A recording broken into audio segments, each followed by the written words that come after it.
নজর রাখবো পরবর্তী সংবাদে। বাসন্তী পুজোর আয়োজনে ব্রতী হয়েছে শান্তির বাজারে দেশবন্ধু ক্লাব।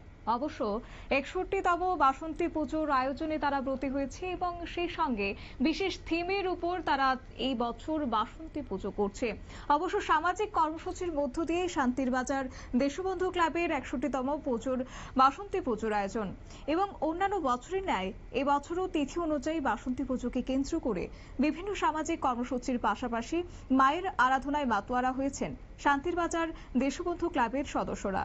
শান্তির বাজার দেশবন্ধু ক্লাব সর্বদা রক্তদান, সেই সঙ্গে শিক্ষা, পাশাপাশি খেলাধুলো, সাংস্কৃতিক, মনুষ্য রোগের চিকিৎসার ক্ষেত্রে সহযোগিতা, গরিব দুস্থ মানুষের পাশে সহ ইত্যাদি নানান সামাজিক কাজে বিভিন্ন সময়ে তারা কর্মসূচি হাতে নিয়ে থাকেন।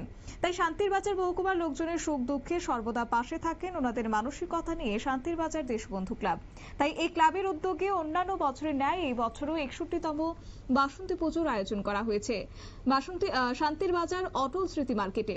অপরদিকে দেশবন্ধু ক্লাবের সম্পাদক প্রবীর বরণ দাস এবং ক্লাবের সভাপতি সত্যব্রত সাহা তারা জানিয়েছেন, বাসন্তী পুজোকে কেন্দ্র করে একাধিক সামাজিক কর্মসূচির পাশাপাশি শহরবাসী এবং পুজোতে আসা দর্শনার্থীদের বিনোদন দিতে রাজ্য এবং বহিরাজ্যের বিভিন্ন তারকা শিল্পীদের দ্বারা অনুষ্ঠিত করা হবে সাংস্কৃতিক অনুষ্ঠান।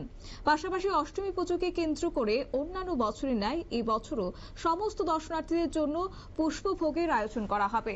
শান্তির বাজার দেশবন্ধু ক্লাবের উদ্যোগে প্রতিনিয়ত এই ধরনের সামাজিক কর্মসূচির পাশাপাশি আজকে 61তম বাসন্তী পুজোর আয়োজনে তারা মাতোয়ারা নিয়ে নিচ্ছে। ছোট্ট একটি বিজ্ঞাপন বিরতি, সঙ্গে থাকুন।